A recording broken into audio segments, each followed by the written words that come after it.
m'a montré une pub sur une application de rencontre où il y avait deux hommes qui s'embrassaient et il y avait marqué « Pourquoi ne pas tester ?»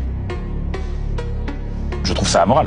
Pour moi, c'est de la propagande qui vise à clairement modifier une société, la modeler à cette décadence en fait qui vient d'en haut.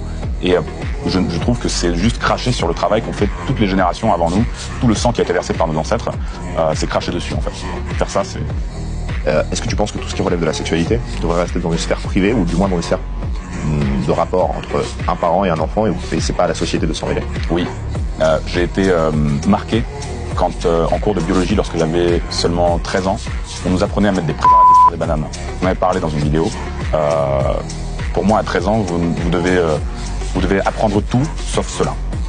Puisque je pense que l'argument de dire oui, mais c'est pour la préserver, vous savez, les filles de tomber enceintes, etc. Puisqu'à cet âge-là, on a les premières règles. Pour moi, une fille à 13 ans n'a pas à avoir de rapport sexuel avec un garçon. Ce n'est absolument pas une société saine. Voilà, d'apprendre à des gamins, déjà à cet âge-là, ce que c'est que le sexe, la contraception, etc. Pour moi, en effet, c'est le rôle d'un parent, à la limite, d'initier, et pas à 13 ans. Voilà, ça peut venir à un certain âge, mais pas à cet âge-là.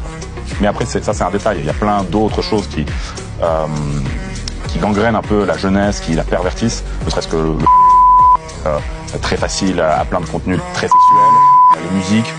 Il y a des gamins qui aujourd'hui sont fans de chanteurs qui, dans leurs textes, ne font que parler de sexe, que parler de luxure. Et les parents s'en foutent en fait. Les parents ils mettent ça à la radio, ils allument à fond. Tiens mon fils écoute, tiens ma fille, ouais t'aimes cet artiste, ouais c'est cool, moi aussi je l'aime bien. Alors que quand vous lisez, quand vous regardez les textes, c'est complètement immoral, ça a des années-lumière de ce qu'on pouvait avoir il y a 20-30 ans quoi. Il faut fonctionner par palier. L'erreur que font la plupart des débutants dans le monde du business, c'est ne pas fonctionner par palier. C'est tout de suite viser trop, des business à haut potentiel.